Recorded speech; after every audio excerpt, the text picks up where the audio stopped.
अस्सलाम वालेकुम, मैं हूं डॉक्टर फ़िज़ा ख़ान और मैं हूं पाकिस्तान के हफ़्ज़दा सियासी मौसम में हुकूमत और अपोजिशन के दरमियान होने वाले मुज़ाकरात ताज़ा हवा का झोंका थे।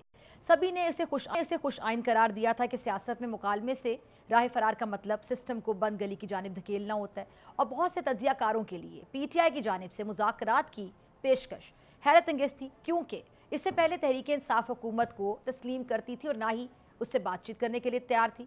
अडियाला जेल में असीर बानी PTI साफ कहते थे कि कोई बातचीत होगी नहीं और उनकी हिदायत पर तहरीक इंसाफ भी मुज़ाकरात के नाम पर ही पहलू बदल कर निकल जाती थी।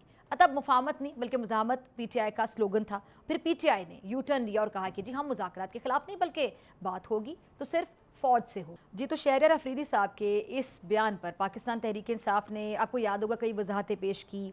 इसे शहरियार अफरीदी साहब का ज़ाती बयान भी करार दिया, फुल स्टॉप लगाने की कोशिश भी की, लेकिन दरपर्दा राब्ते रहे और उन्हीं टूटते जुड़ते राब्तों में बानी चेयरमैन PTI को जब इस्लामाबाद का जलसा मौखिर करने का कहा गया तो उन्होंने जलसे की तारीख बदल दी।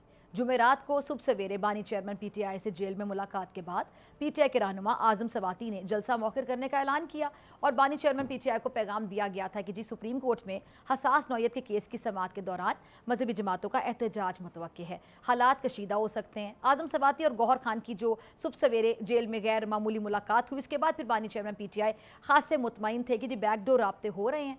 तहम मीडिया के सामने एस्टैब्लिशमेंट का मौक़िफ़ 9 मई के हवाले से दो टोक रहा और इन कच्चे पक्के राब्तों के बाद तहरीक इंसाफ ने अचानक हुकूमत से मुज़ाकरात का ऐलान करके सरप्राइज़ दे दिया और इस सरप्राइज़ के साथ वार्निंग भी दी कि मुज़ाकरात ना किए तो PTI सिविल नाफरमानी की तहरीक भी चलाएगी। फिर आखिर हुआ क्या, मुज़ाकरात का डोल डाला गया। स्पीकर कौमी असम्बली अयाज सादिक साहब सहूलतकार बने और उनकी कोशिशों से मुज़ाकरात शुरू हो गए, लेकिन 3 मुलाकातों के बाद डायलॉग एक्सप्रेस पटरी से उतर गई और अब दोनों जानिब से इल्ज़ामात की बौछार जारी है।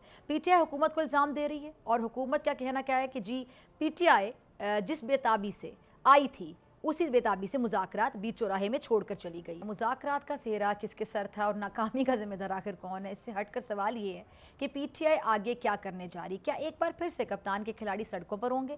क्या एक बार फिर उनकी जो मंजिल है डी चौक होगी?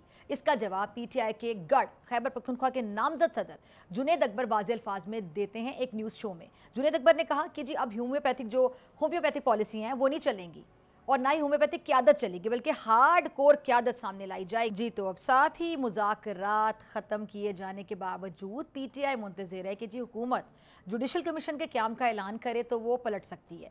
नदीम मलिक साहब के न्यूज़ शो में पार्टी के सीनियर रहनुमा सलमान अकरम राजा ये वाज़े अल्फाज में कह चुके हैं, हुकूमत अगर ऐलान करे तो वो बानी चेयरमैन PTI से बात कर सकते हैं, यानी डायलॉग स्टॉप के आगे जो लगा फुल स्टॉप है वो मिटाया भी जा सकता है। इसमें कोई दो राय नहीं है कि जो पे दर पे लॉन्ग मार्च, एहतजाज और जलसों के बावजूद PTI के अवाम में सियासी कुव्वत अपनी जगह है। पार्टी कारकुन आज भी अपने कप्तान की रिहाई के लिए हर तरह की जिदोजहद करने को तैयार हैं और लगता है कि कारकुनान के इस जोश को हथियार बनाते हुए कप्तान ने KPK और पंजाब की क़यादत मज़ाहमत पसंदों के बाकायदा हवाले कर दी है। अब ये दबाव प्रेशर बढ़ाने और मुज़ाकरात के लिए पसंद की जगह मेज़ रखने के लिए प्लानिंग हो सकती है, लेकिन यहाँ फिर सवाल वही पैदा होता है कि मुज़ाकरात किससे?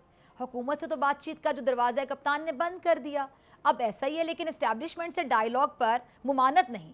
अली मीन गंडापुर और बैरिस्टर गौहर की जो सिपा सलार से एक मुलाकात हो चुकी है और इतलात के मुताबिक कि कोई दूसरी मुलाकात भी हुई जिसके बारे में इकरार किया जा रहा है और ना ही इनकार किया जा रहा है। अब इस इनकार और इकरार के बीच के मुकाम की सबको तलाश है, जहां सियासत की उलझी डोर सुलझाए जाने का इम्कान भी मौजूद होगा। अब ऐसा होता है तो फिर किसके हाथ में क्या आएगा, हुकूमत के हाथ में क्या रह जाएगा, ये है बड़ा सवाल। साथ ही तहरीक इंसाफ ने ग्रैंड अलायंस के लिए भी कोशिशें तेज कर दी हैं। क्या ये कोशिशें कामयाब होंगी और गेम चेंजर मौलाना फजलुर रहमान साहब PTI के हाथ में हाथ देंगे? सब्सक्राइब करें और बेल दबाएं ताकि कोई खबर रह न जाए।